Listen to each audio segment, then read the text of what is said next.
9月是禁书月，台南市保教协会为着表扬伫现代认真付出的优良保教从业人员，举办专属于保教业的师铎奖甲优良教师颁奖典礼。那今年呢，总共有2位师铎奖，另外呢还有22位优良教师，他们都是在补教现场非常尽责的老师。今年的老师呢，他们呢资历都非常的完整，在补教呢也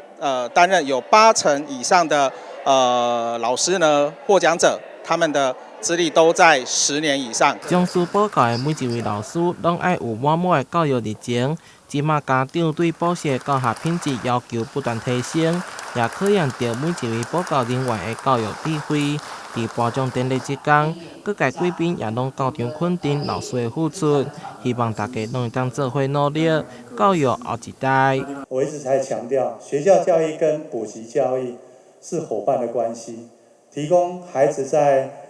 学的期间以及放学之后，更多优质的教育环境，让家长放心。那无论是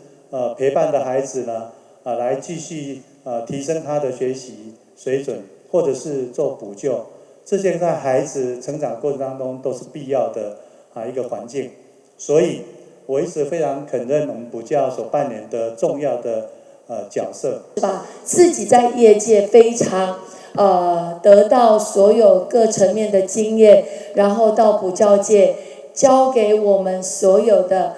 相关专业领域的好朋友，我觉得这是非常伟大的。补教无非就是所谓的补充教育哦。我们在正规的学校教育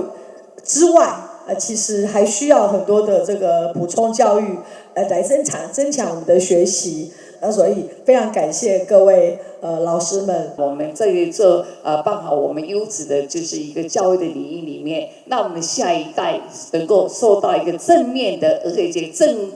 健康的一个教育。因为有每一位伫教育现场的老师无私的奉献，家会一代搁一代的学子。台南市补习教育事业协会感谢所有老师的辛劳，也祝所有的老师教师节快乐。台南新闻社会采访报道。